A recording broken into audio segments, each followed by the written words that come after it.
Lectura del Santo Evangelio según San Marcos. Gloria a ti, Señor. Cuando arrestaron a Juan, Jesús se dirigió a Galilea a proclamar el Evangelio de Dios. Decía: se ha cumplido el plazo, está cerca el reino de Dios. Conviértanse y crean en el Evangelio. Pasando junto al mar de Galilea, vio a Simón y a su hermano Andrés, que eran pescadores y estaban echando las redes en el mar. Jesús les dijo: vengan conmigo y los haré pescadores de hombres. Inmediatamente dejaron sus redes y lo siguieron. Un poco más adelante vio a Santiago, hijo de Zebedeo, y a su hermano Juan, que estaban en la barca repasando las redes. Los llamó, dejaron a su padre Zebedeo en la barca con los trabajadores y se fueron con él. Palabra del Señor. Gloria a ti, Señor Jesús. Queridos hermanos, muy buenos días en el Señor Jesús. Hoy día vamos a suplicar por la salud y recuperación, por los que están infectados de COVID o tienen otras dolencias. Juan Guaita Echevarría, Marco Flores Espinosa, Priscila Sidia, Martín Cortés, Virginio Tupiño, Máximo Lazo, Ana Robles, Gustavo Chicoma, Gabriela Jimena Quevedo Coronado, Carlos Fernando Coronado Guillén. Y vamos a encomendar el eterno descanso de Mario Coronado Balmaceda y de Ángel Napaico Gutarra. Que el Señor los tenga en su eterna gloria y les dé mucha fortaleza a cada uno de sus seres queridos y confianza y esperanza en Dios. En el Evangelio del día de hoy, en una primera parte, Jesús proclama el reino de Dios y su cercanía. Ese evangelio cercano a nosotros, en la persona de Jesús. Se ha cumplido el plazo, dice, llamando a la conversión, de creer en Él. Por lo tanto, con Jesús ha llegado el reino de Dios. Y lo que quiere provocar en primera instancia es en nosotros una revolución interior de nuestras vidas, de acercarnos más a Él. El anuncio del Evangelio de Jesús no se trata simplemente de que se anuncie el Evangelio o la conversión, y no de que las personas simplemente lo sigan. A Jesús le importa mucho el presente de nuestras vidas, convertirnos en anunciadores del Evangelio, ese Evangelio que Él mismo proclama, pero al mismo tiempo busca a otros que colaboren con este anuncio, siendo ellos los primeros en dar este importante paso en su vida. Van a tener que convertirse, van a tener que aceptar la invitación que Jesús les hace. Y ahí viene el llamado del seguimiento. Pero para entender mejor esta primera parte, debemos dejar en claro ¿qué es lo que significa convertirse?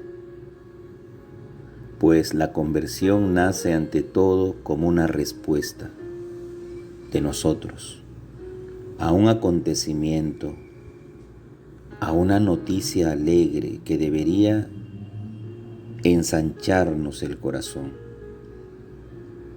En Jesús ha aparecido en toda su profundidad el amor increíble y sorprendente de Dios al hombre, a cada uno de nosotros. Es el acontecimiento, Jesús, que tengo que aceptar en mi vida. del que tengo que fiarme, por el que tengo que dejarme moldear, modelar. Esto implica dar un asentimiento de fe, creer en la buena nueva. Eso es la conversión. No se trata de un cambio parcial, sino de una verdadera y auténtica transformación total, de un paso singular del egoísmo al amor, de el pecado a la libertad de hijos de Dios. Cada uno sabe cuál es el paso que tiene que dar en su vida para salir de una vida de pecado y para entrar en la gracia de Dios. Eso es convertirse, ¿no? Entonces tenemos que romper con esas viejas estructuras que tenemos ancladas en nuestra vida, que no nos hacen bien. Al contrario, nos perjudican. Quitándonos esas estructuras, nos fiamos de Dios, aceptamos su propuesta, nos dejamos modelar por Él. Eso es convertirse. Eso es aceptar una buena y nueva propuesta en mi vida. Por lo tanto, la visión del hombre viejo queda atrás, lanzándonos a la visión de un futuro diferente, renovado, distinto, con Dios. Y justamente en esta segunda parte, el llamado a sus 4 primeros discípulos. Vio a Andrés, vio a Pedro, vio a los hijos de Zebedeo, Santiago y Juan, y los llama. Y como al inicio de este audio dije, Dios los llama porque quiere que ellos sean los primeros en dar ejemplo concreto de conversión. Por supuesto, porque si la conversión es aceptar y fiarme de quien me está llamando e invitando a una nueva vida, pues tiene que haber una respuesta. Y la respuesta es enfática en el Evangelio cuando nos dice, y dejando sus redes lo siguieron. A la primera invitación que Jesús hace, ellos renuncian a todo y lo siguen. Entonces, la iniciativa parte de Jesús. Es una invitación gratuita, inesperada, pero cómo ellos deben responder a ese llamado, como nosotros, sin vacilaciones. Tenemos que decidirnos, pero ya. Ahí no hay tiempo para decir, primero déjame enterrar a mi padre, a mi madre, o primero déjame despedirme de los míos, primero déjame asegurar mis bienes, después te sigo. No, la respuesta es inmediata, y dejándolo todo lo siguieron. Por lo tanto, la existencia cristiana, la nuestra, siempre va a comportar una decisión que muchas veces marca nuestras vidas. Hay decisiones fundamentales que se toman en toda nuestra vida, las que marcan. Cuando no se toman a su momento, después nos arrepentimos y decimos, mejor lo hubiera hecho o mejor no lo hubiera hecho, cuando ya es tarde. Esas decisiones que muchas veces nos lamentamos de haber tomado o de no haber tomado. Pero ahí Jesús insiste mucho en la invitación y en una decisión rápida de parte de los discípulos. Este concepto de gratuidad, de cómo llama Jesús, es en sí, con mucha claridad, que el discípulo en aquellos tiempos de los rabinos eran profesores ilustres, que no iban en busca de discípulos, más bien los discípulos eran quienes buscaban a un maestro para ser formados. Y en el tiempo de Jesús había muchos grupos de gente de los rabinos que tenían discípulos para ser amaestrados, para ser, diríamos así, enseñarles la ley, etc. Es aquí entonces donde Jesús toma la iniciativa de llamar. Por ejemplo, cuando uno va a postular a una universidad o a un centro de educación, no es la universidad que te convoca y te llama por nombre y apellido. Es uno quien acude y va a postular. Es igual. Para el tiempo de Jesús, los rabinos no iban a convocar a nadie, sino los discípulos eran quienes buscaban a ellos. Ahora Jesús toma la inversa. Jesús es quien sale a buscar a los discípulos. Y como vemos una vez más, ese llamado de Cristo parece una nota de urgencia. Es la llamada del tiempo favorable, el plazo final,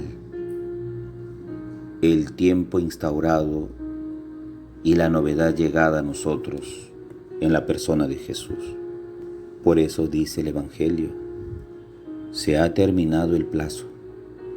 Pero también, como decíamos, todo llamado comporta una separación.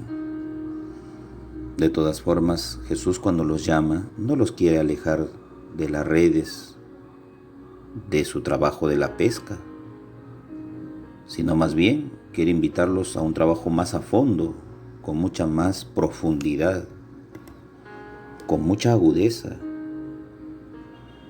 Se trata de ir ducing altum, remar mar adentro con él, adentrarse en la vida y en la misión de Jesús. Y para esto sí requiere ciertas renuncias y separación.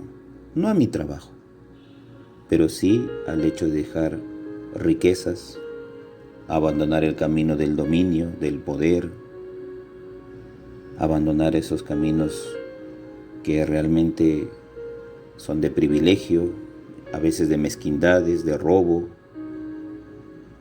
¿Por qué? Porque el seguimiento, nos dice Jesús, es vivir en libertad para un nuevo proyecto que se presenta, como un proyecto a compartir. Jesús lo comparte con nosotros, Jesús comparte su proyecto. ¿Y nosotros?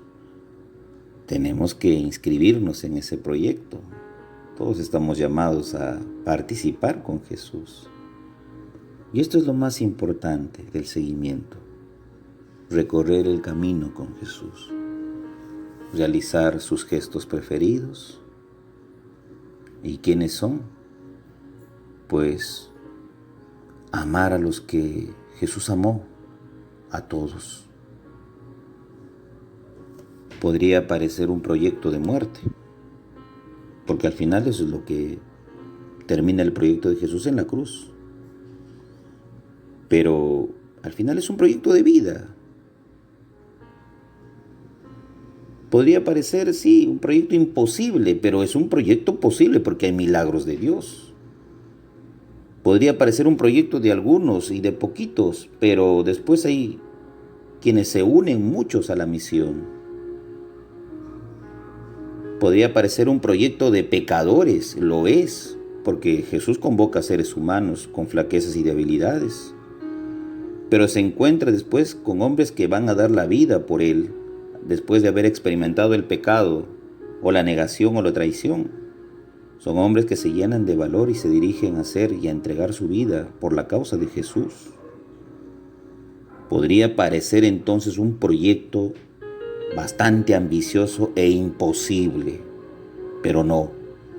Jesús les demuestra que ese proyecto es posible, que cuando nosotros asumimos ciertos proyectos en nuestra vida, no podemos entrar en cobardías, no podemos entrar en titubeos, en vacilaciones, sí y después no. Puede ser, tal vez, no lo sé. Indecisiones. Jesús dice, da una respuesta pronta y rápida. Nos urge para demostrarte que sí se puede. Esa frase tan conocida por nosotros, sí se puede. Pues sí, es un proyecto que en el fondo tiene mucha razón de ser, porque también es un proyecto que nos lleva a servir a los demás. Eso implica solidarizarnos con todos, sobre todo en este tiempo bastante difícil de la pandemia. Un tiempo de recrudecimiento de la tristeza y el dolor de muchos que hoy se sienten afectados. Pues seamos mensajeros de esa alegría que mucha gente necesita en estos momentos. Hay que dejarnos enseñar para aprender de Jesús, que es el Maestro. Nos llama y nos llama por nuestro nombre a compartir una nueva experiencia de vida que en realidad sí se puede concretizar. El Padre José reza todas las mañanas por ustedes. Llévense mi bendición. En el nombre del Padre, del Hijo y Espíritu Santo. Amén. Feliz y bendecido domingo en el Señor.